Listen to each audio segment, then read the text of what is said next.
ఆదిత్య కన్నతల్లి రాకతో ఊహించని మలుపు తిరగబోతున్న ఆదిత్య ఆనందిల జీవితం. అసలు ఇదంతా ఎలా జరగబోతుంది? ఆదిత్య కన్నతల్లి రావడం ఏంటి? ఏం జరిగింది అనేది ఈ వీడియోలో తెలుసుకుందాం. వీడియో నచ్చితే తప్పకుండా లైక్ చేయండి. ఇందుమతి, జీవన ఇద్దరూ కూడా సత్యనారాయణ వ్రతాన్ని ఎలాగైనా ఆపేయాలని ప్లాన్ చేస్తారు. అప్పుడే వాళ్ళు పథకం ప్రకారం వాళ్ళ ప్లాన్ అయితే తెలుసుకున్నాక ఇదేమీ ప్రమాదం అవ్వదు కదా అని ఇద్దరూ కూడా మాట్లాడుకుంటూ ఉంటే, మనం చేయాలనుకుంది చేస్తున్నాం, అది ప్రమాదం అయితే ఏంటి, ఏమైతే ఏమిటి అని జీవన అంటుంది. ఇంతలో ఆలయ ధర్మకర్త వచ్చి మాట్లాడుతూ ఉంటాడు జీవనతో. మీ కంపెనీలో మా అమ్మాయి జాబ్ కోసం ట్రై చేస్తుంది, మీ కంపెనీలో జాబ్ ఇవ్వండి అని అడుగుతాడు. అప్పుడే అది విని జీవన అయితే నవ్వుకుంటూ, సరే ఖచ్చితంగా ఇస్తాను, మీతో కూడా నాకు చాలా అవసరం ఉంది అని జీవన అయితే అతనితో చెప్తుంది. తర్వాత అతను మీకేం అవసరమైనా నన్ను అడగండి, నేను చూసుకుంటాను అని ఆలయ ధర్మకర్త అయితే చెప్తాడు. తర్వాత వాళ్ళు తీసుకొచ్చిన కెమికల్ని విభూదిలో కలుపుతారు. అలా విభూదిలో కలిపి ఆ విభూది అందరూ తీసుకునేటప్పుడు బగ్గుమని మండిపోయేలాగా ప్లాన్ చేస్తారు. కానీ అనుకోకుండా వ్రతం జరిగేటప్పుడు ఆ విభూది నేలపాలైపోతుంది. అది కూడా ఇందుమతి వెనక్కి జరిగేసరికి ఆ చెయ్యి కాస్త విభూది పళ్ళెం మీద పడి ఆ పళ్ళెం తిరగబడిపోయి అంతా కూడా తిరగబడిపోతుంది. ఇందుమతి చెయ్యే కాలిపోతుంది. అప్పుడే ఇక ఇందుమతి నా చెయ్యి కాలిపోయిందంటూ గోల పెడుతుంది. అది చూసి అదేంటి, విభూదిలో ఏముందని అంతలా కాలిపోయింది చెయ్యని అందరూ షాక్ అయిపోతూ ఉంటారు. అప్పుడే ఇక సత్యనారాయణ వ్రతం మధ్యలో ఆపకూడదు, ఆవిడ్ని పక్కకి తీసుకువెళ్ళండి అని పూజారి గారు అనడంతో అప్పుడే ఇక సత్యనారాయణ వ్రతం జరుగుతూనే ఉంటుంది. ఇంతలో ఇందుమతి, జీవన పక్కకైతే వెళ్తారు.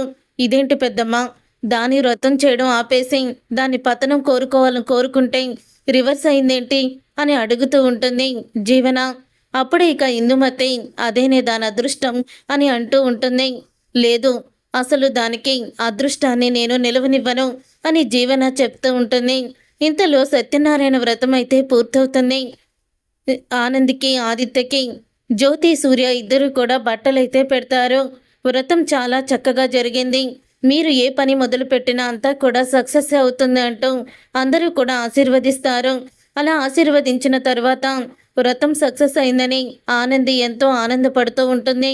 చూసావా, ఆనంది వ్రతం చక్కగా జరిగిందని, ఇక తన జీవితంలో ఎటువంటి కష్టాలు ఉండవని ఎంత సంబరపడిపోతుందో అని ఇందుమతి అనడంతో, అయినా దాని జీవితంలో కష్టాలు లేకుండా మనం ఎందుకు చేస్తామో, దానికి అడుగడుగున కష్టాలు పెడుతూనే ఉంటాం కదా. ఆల్రెడీ నేను ప్లాన్ చేశాను, ఈరోజు నేను కొట్టే దెబ్బకి అది రోడ్డు మీద భర్తతో నడుచుకుంటూ వెళ్తుంది అని అంటూ ఉంటుంది జీవన. ఏం చేయబోతున్నావే అని అడుగుతూ ఉంటుంది ఇందుమతి. ఇంతలో ఆలయ ధర్మకర్తని కలుస్తుంది జీవన. కలిసి, ఇప్పుడు సత్యనారాయణ వ్రతం చేసుకున్నారు కదా ఆనంది, ఆదిత్య, వాళ్ళిద్దరూ ఈ గుడిలో ఉండే ఇంట్లోనే ఉంటున్నారు కదా అని అడుగుతూ ఉంటుంది జీవన. అవును, పాపం తనని వాళ్ళ అత్తయ్య గారు ఇంట్లో నుంచి గెంటేశారంట. అప్పటి నుంచి పూజారి గారు చెప్పడంతో ఇక్కడ ఉండనిచ్చాను. ఇప్పుడు ఆమె భర్త కూడా తనతో పాటే ఉంటున్నాడు అని అంటూ ఉంటే, అదేంటి, అసలు భార్యాభర్తలు ఇద్దరూ కూడా గుడి ప్రాంగణంలో ఉన్న ఇంట్లో కాపురం ఉండడం ఏంటి, మీరు ఎలా అలా ఇచ్చారో, అది అసలు ఈ దేవాలయానికి అప్రదిష్ట కదా అని జీవన అయితే నిప్పు రాజేస్తుంది. ఇక ఆలయ ధర్మకర్త ఆలోచనలో పడతాడు. అవును, మీరు చెప్పింది నిజమే, నేను ఎంత దూరం ఆలోచించలేదో అని చెప్తూ ఉంటాడు. చూడండి, రేపు అపాయింట్మెంట్ ఆర్డర్ ఇస్తాను, మీ అమ్మాయిని రమ్మని చెప్పండి. అలాగే ఇప్పుడు వాళ్ళు ఉండాలో లేదో మీరే డిసైడ్ చేసి ఒక మాటకి రండి అని అంటూ జీవన అయితే అగ్గిరాజేసి వెళ్ళిపోతుంది. అప్పుడు ఇందుమతి, నీ ఐడియా సూపర్ ఉంది, అంటే వాళ్ళు ఈ గుడిలో కూడా నివాసం ఉండకుండా వాళ్ళకి తలదాల్చుకోవడానికి ఇల్లు కూడా లేకుండా చేస్తున్నావు అన్నమాట, నువ్వు సూపరు అని అంటూ ఉంటుంది. అప్పుడే ఇక జీవనతో ఇందుమతి, ఇంకా జీవన, ఇందుమతి ఇక అందరూ కూడా వెళ్ళిపోతారు. వెళ్ళిపోయిన తర్వాత అప్పుడే ఇక శశికాంత్ అయితే ఇంటికి వస్తాడు. నువ్వే రాలేదు, కానీ నువ్వు రాలేదని ఆదిత్య ఎంత బాధపడ్డాడో తెలుసా అని అంటూ ఉంటాడు శశికాంత్. అప్పుడే ఇక ఇలా చెప్తుంది సునంద, నేను రాలేదని వాళ్ళు సంతోషపడతారు తప్ప బాధపడరండి. వాడు అంతగా నా గురించి బాధపడేవాడైతే ఎప్పుడో నా మాట విని ఇంట్లోనే ఉండేవాడు. ఆనందితో వెళ్ళిపోయేవాడు కాదు అని అంటూ ఉంటుంది. అప్పుడే ఇక సునంద, అది కాదు సునంద, నువ్వు వాళ్ళని అపార్థం చేసుకొని ఏదో లేనిపోని ఆలోచనలు చేస్తున్నావు. కానీ ఆదిత్యకి నువ్వంటే ప్రాణం అని శశికాంత్ అయితే చెప్తాడు. మీరు వెళ్ళి వచ్చి నాకేమీ ఏ మాటలు అప్పజెప్పాల్సిన అవసరం లేదు, లోపలికి వెళ్ళండి అని సునంద కోపంతో రగిలిపోతూ ఉంటుంది. తరువాత ఇక ఆదిత్య, ఆనంది ఇద్దరు కూడా ఇక భోజనం చేయడానికి భోజనం దగ్గర కూర్చుంటారు. ఇంతలో ఆలయ ధర్మకర్త పిలుస్తున్నాడని ఆనందిని, ఆదిత్యని బయటికి రమ్మంటారు. అప్పుడు ఇక ఆనంది ఆదిత్య బయటికి వెళ్ళాక, చూడమ్మా, ఇన్ని రోజులు కూడా నువ్వు ఒక్కదానివే కదా అని ఇంట్లో ఉండనిచ్చాము. ఆ రోజు అత్తగారింట్లో నుంచి వచ్చేసి ఒంటరిగా ఉన్న ఆడపిల్ల ఎటు పోవాలో దిక్కుతోచని పరిస్థితిలో ఉందని పూజారి గారు చెప్తే ఆయన మాట మీద నమ్మకంతో మీకు ఇల్లు అద్దెకి ఇచ్చాను. కానీ ఈరోజు నువ్వు నీ భర్త కూడా ఈ ఇంట్లోనే ఉంటున్నారు. మీరిద్దరు కూడా ఈ ఇంట్లో ఉంటే ఎలా కుదురుతుంది? ఇది గుడి ప్రాంగణం, ఎంతో పవిత్రమైనది. అలాంటిది మీకు కొత్తగా పెళ్ళైందని అనుకుంటున్నాను. మీలాంటి సంసారం చేసే గృహస్థులు ఇలాంటి చోట్ల ఉండకూడదు. భార్యాభర్తలు ఇద్దరు ఒక చోట, అది కూడా గుడి ఉన్న గుడి ప్రాంగణంలో ఉన్న ఇంట్లో, అది ఎంత అప్రదిష్ట అవుతుంది. ఇదంతా కూడా నేను ఆలోచించకుండానే మీ ఇద్దరికీ కూడా నేను ఇక్కడ చోటు కల్పించాను. కానీ ఇప్పుడు తెలిసొచ్చింది, వెంటనే మీరు వెళ్ళిపోండి అని అంటూ ఉంటాడు అతను. ఆ మాట విని ఒక్కసారి షాక్ అయిపోతూ ఉంటారు ఆదిత్య, ఆనంది. అది కాదండి, మీ చెప్పేది వినండి, ఇల్లు చూసుకోగానే వెళ్ళిపోతాము. అప్పటి వరకు మేము ఎటువంటి అప్రదిష్టలు తీసుకురాము, నియమనిష్టలతోనే ఉంటాము అని అంటూ ఉంటుంది ఆనంది. చూడమ్మా, నువ్వెలా ఉంటావో నాకు అనవసరం, కానీ మీరు మాత్రం ఇక్కడ ఉండడానికి వీల్లేదు, వెంటనే ఖాళీ చేసేయండి అంటూ ఉంటాడు ధర్మకర్త. ఇంతలో పూజారి వస్తాడు. ఇక పూజారి రావడంతో, ఏంటండి అలా మాట్లాడుతున్నారు? మొన్న మీరే కదా ఉండమని చెప్పారు, ఇప్పటికిప్పుడు వాళ్ళు ఎక్కడికి వెళ్తారు చెప్పండి అని అడుగుతూ ఉంటాడు పూజారి. ఆ మాట విని, చూడండి పూజారి గారు, ఒకవేళ మీరు కూడా వాళ్ళకే సపోర్ట్ చేస్తూ ఉన్నారంటే మాత్రం మీరు కూడా ఈ గుడి నుంచి వెళ్ళిపోవచ్చు. మీ పూజారి పదవి వేరే వాళ్ళకి వస్తుంది అని చెప్తూ ఉంటాడు. ఇక ఆ మాట విని ఒక్కసారి ఆనంది, పూజారి తాత, నా గురించి నువ్వు ఎన్నో సంవత్సరాలుగా ఇక్కడే ఉండి సేవ చేసుకుంటున్న ఈశ్వరుడి గుడి వదిలి ఎక్కడికి వెళ్ళొద్దు, నువ్వు ఇక్కడే ఉండు, మేమే వెళ్ళిపోతాము అని ఆనంది అంటుంది. ఇక ఆనంది మాటలకి అప్పుడే పూజారి చాలా బాధపడుతూ, నన్ను క్షమించాం అమ్మా, నీకు నేను ఎటువంటి దారి చూపించలేకపోతున్నాను అని అంటూ ఉంటే, ఆ మాట విని, పర్వాలేదు పూజారి తాత, ఇప్పటి వరకు కూడా నువ్వు మాకు ఇంత ఆశ్రయం ఇచ్చావు, నీ రుణం ఎప్పటికీ కూడా తీర్చుకోలేను అని ఆనంది అంటుంది. తర్వాత ఆదిత్య, ఆనంది లోపలికి వెళ్ళి బట్టలు సర్దుకుంటూ ఉంటారు. ఇప్పుడు ఎక్కడికి వెళ్దాం ఆనంది అని అడుగుతూ ఉంటాడు ఆదిత్య. మీరేమీ కంగారు పడకండి, నేనున్నాను కదా, నేను చూసుకుంటాను అని ఇక ధైర్యాన్ని ఇస్తూ ఉంటుంది ఆనంది. ఇంతకీ ఆనందికి కూడా ఎక్కడికి వెళ్ళాలో ఏంటో ఏమీ తెలీదు. ఇక తన భర్తతో కలిసి బయటికైతే వచ్చేస్తుంది. అలా వచ్చేసిన తర్వాత, ఉదయం వెళ్తాము అన్నా కూడా ఆలయ ధర్మకర్త వినిపించుకోవడం, ఇప్పటికిప్పుడే ఇల్లు ఖాళీ చేసేయాలని చెప్పడంతో ఇద్దరు బాధపడుతూ అలా రోడ్డు మీద వెళ్తూ ఉంటారు. ఇంతలో ఆలయ ధర్మకర్తకి జీవన ఫోన్ చేస్తుంది. ఏంటి ఆలయ ధర్మకర్త గారు, మరి ఏం చేశారు పొద్దున మనం మాట్లాడుకున్న విషయం అని అడుగుతూ ఉంటే, ఏముంది మేడం, వాళ్ళని వెంటనే ఇంట్లో నుంచి బయటికి గెంటేశాను. బాధపడుతూ ఇద్దరు ఒకరు చెయ్యి ఒకరు పట్టుకొని వెళ్ళిపోతున్నారు. కానీ ఏ విషయానికి ఆ విషయం చెప్పుకోవాలి, భార్యాభర్తలు ఇద్దరు ఒకరంటే ఒకరికి ప్రాణం అని ఆలయ ధర్మకర్త అయితే చెప్తాడు. ఇక జీవన ఫోన్ పెట్టేస్తుంది. ఆనంది, నువ్వు బావగారిని తీసుకువెళ్ళి ఎంతో గొప్ప బ్రతుకుదామని అనుకుంటున్నావేమో, చూసుకో నీ బ్రతుకు ఎలా ఉండిపోతుందో అని అంటూ ఉంటుంది జీవన. వెంటనే ఇక ఇందుమతికి ఫోన్ చేసి, పెద్దమ్మ, మనం వేసుకున్న ప్లాను పక్కా సక్సెస్ అయింది, ఇక మన ప్లాన్ని తిప్పి కొట్టే వాళ్ళే ఉండరు అని అంటూ ఉంటే, ఇక ఆ మాట విని ఒక్కసారి ఎంతో ఆనందపడుతూ ఉంటుంది ఇందుమతి. ఇదే కదా నేను కోరుకుంది అని అంటూ ఉంటుంది. అప్పుడే ఇక తరువాత ఆనంది, ఆదిత్య రోడ్డు మీద అలా నడుచుకుంటూ వెళ్తూ ఉంటారు. ఎక్కడికి వెళ్దామండి అని అడుగుతూ ఉంటుంది ఆనంది. ఏదైనా హోటల్కి వెళ్దామంటే నా దగ్గరేమో డబ్బులు లేవు, ఏం చేయాలో అర్థం కావడం లేదు అని చెప్తూ ఉంటుంది. ఇదంతా ఇలా జరుగుతూ ఉండగా అప్పుడే ఇక రోడ్డు మీద వెళ్తూ ఆనంది ఆదిత్యకి ఒక కారు యాక్సిడెంట్ అయిందని కనపడుతుంది. దాంట్లో వచ్చి ఒక ఆడ మనిషి స్పృహలో అయినట్టు తలకి దెబ్బ తగిలినట్టు కనిపిస్తుంది. తర్వాత తన పక్కనే ఉన్న బ్రీఫ్ కేసులో డబ్బులు కూడా ఉంటాయి. ఇక బ్రీఫ్ కేసులో డబ్బులు ఉండడంతో ఎవరో పాపం ఇలా యాక్సిడెంట్ అయ్యింది, వెంటనే హాస్పిటల్కి తీసుకువెళ్దాం పదా అని ఇద్దరు కూడా ఆమెని హాస్పిటల్కి అయితే తీసుకువెళ్తారు. అలా తీసుకువెళ్ళిన తర్వాత అప్పుడు ఇంకా అంటూ ఉంటుంది ఆనంది, పాపం ఎవరో అండి ఇలాగ యాక్సిడెంట్ అయ్యి రోడ్డు మీద పడిపోయింది, పదండి హాస్పిటల్కి వెళ్దాం అని చెప్తూ ఉంటే ఇక ఆ మాట విని ఒక్కసారి ఇద్దరు కూడా హాస్పిటల్కి తీసుకువెళ్తారు. ఆదిత్య ఆనంది హాస్పిటల్కి తీసుకువెళ్ళిన తర్వాత అందులో ఉన్న నర్స్ అయితే ఆవిడ్ని గుర్తుపడుతుంది. అయ్యో ఏమైంది వైష్ణవి గారికి అని అంటూ ఉంటే ఈమె మీకు తెలుసా అని అడుగుతాడు ఆదిత్య. తెలియకపోవడం ఏంటి సార్, ఈమె పెద్ద బిజినెస్ ఉమెన్, చాలా మంచి ఆవిడ, ఏం జరిగింది అని అడుగుతూ ఉంటే తనకు యాక్సిడెంట్ అయింది అని చెప్తూ ఉంటాడు. తన తాలూకు మనుషులైనా ఎవరైనా ఉన్నారా మీకు తెలుసా అని ఆదిత్య అడుగుతూ ఉంటే లేదు, ఆమెకి ఒక తండ్రి మాత్రమే ఉన్నాడు, ఆమె ఒంటరిదే కానీ ఎంతో మందికి తను ఉపాధిని కల్పిస్తుంది అని చెప్తూ ఉంటుంది నర్సు. తర్వాత ఆమెకి లోపల ట్రీట్మెంట్ చేస్తారు. ఓ పాజిటివ్ బ్లడ్ కావాలని అడుగుతారు డాక్టర్.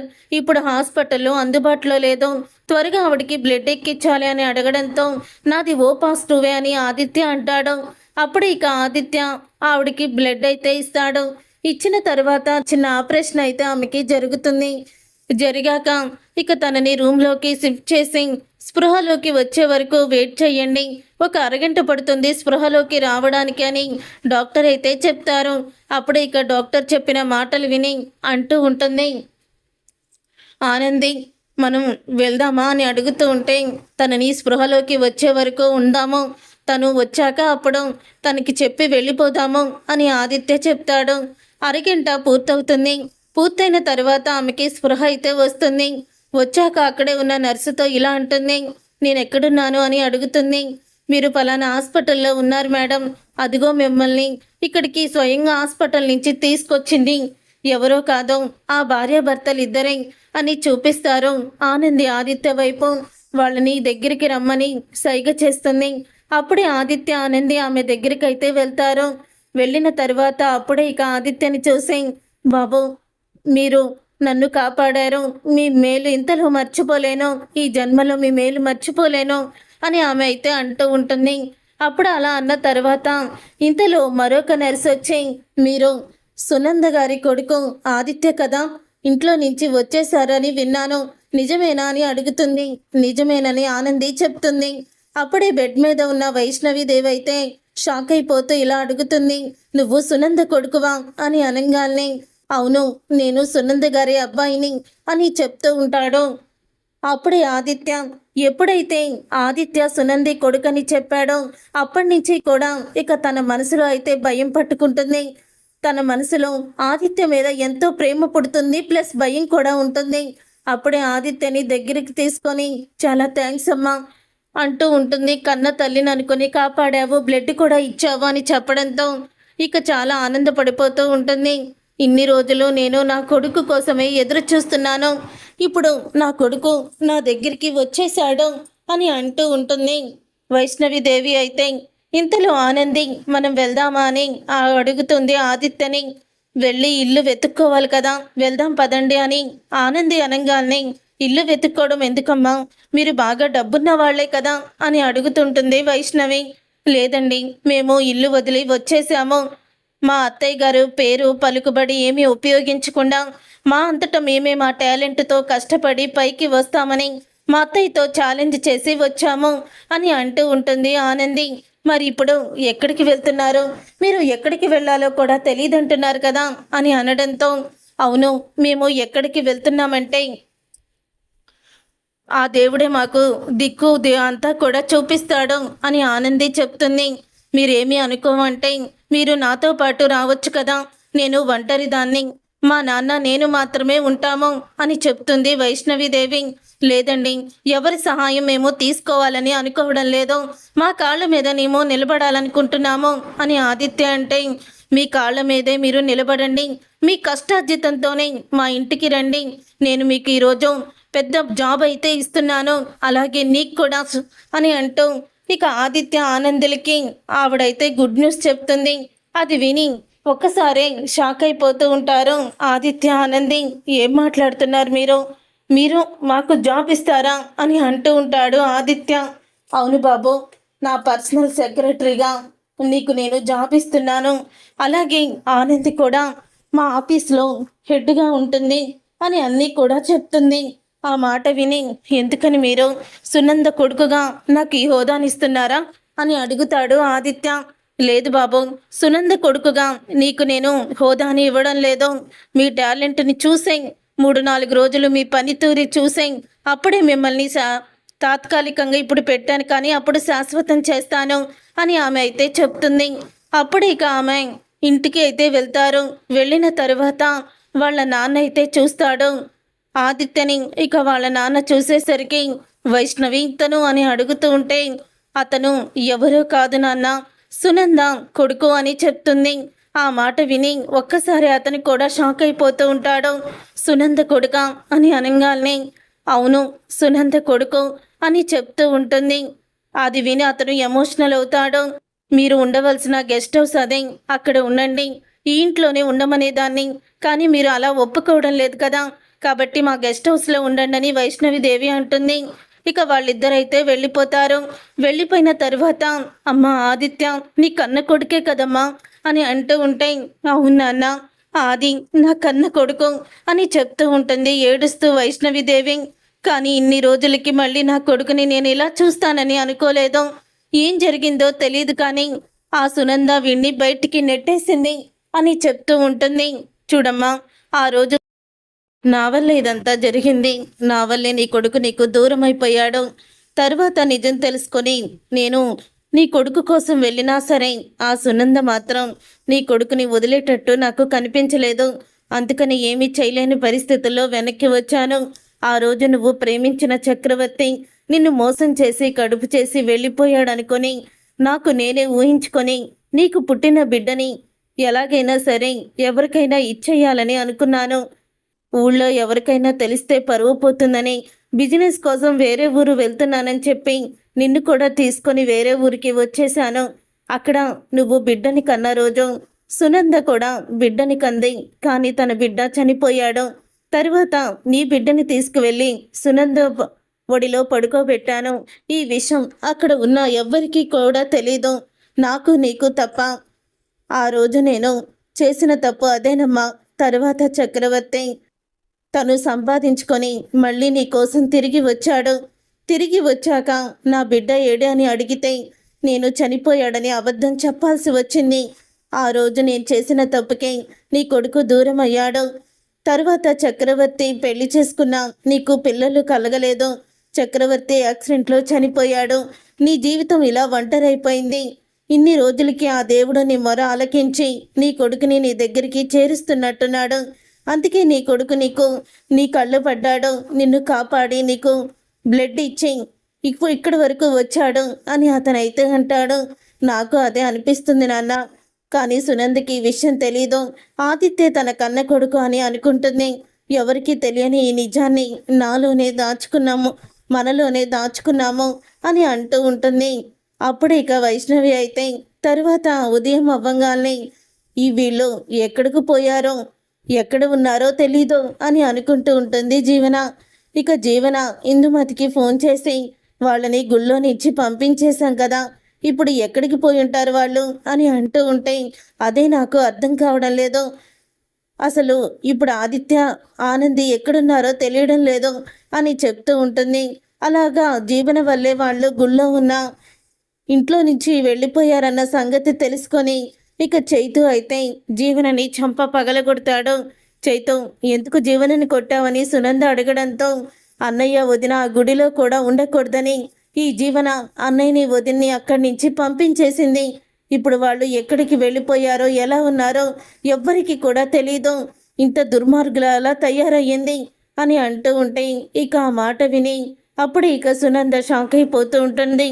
మరి ఇప్పుడు ఆదిత్య ఆనంది ఎక్కడున్నట్టో ఎక్కడికి వెళ్ళినట్టో అని అంటూ ఉంటుంది సునంద. నేను మొత్తం కూడా ఎంక్వైరీ చేశాను, ఎక్కడ కూడా అన్నయ్య కనిపించలేదు. వదినికి ఫోన్ చేస్తే వదిన ఫోను లిఫ్ట్ చేయడం లేదు.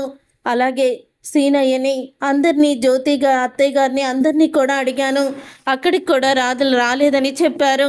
ఇప్పుడు అన్నయ్య ఎక్కడున్నాడో ఎలా ఉన్నాడో కూడా తెలీదు మమ్మీ అని చైతు అయితే అంటాడు. అప్పుడే సునంద, ఎందుకు చేసావు జీవన ఇదంతా? నాకు తెలియకుండా నీ సొంత పెత్తనాన్ని ఎందుకు ఉపయోగించావు అని నిలదీస్తూ ఉంటుంది జీవనని సునంద. ఇక ఆ మాట విని జీవన ఏమీ మాట్లాడలేక మౌనంగా ఉండిపోతుంది. చూసారుగా ఫ్రెండ్స్, రాబోయే కథలో ఖచ్చితంగా ఇలాగే జరగబోతుంది. మరి ఇలాగే జరగాలని మీరైతే కోరుకుంటున్నారా? అయితే వీడియోని తప్పకుండా లైక్ చేసి ఛానల్ని సబ్స్క్రైబ్ చేసుకొని పక్కనే ఉన్న గంట సింబల్పై ఆల్ని క్లిక్ చేయండి. అప్పుడే మేము పెట్టే ప్రతి వీడియో మీరు మిస్ కాకుండా చూసేవచ్చు.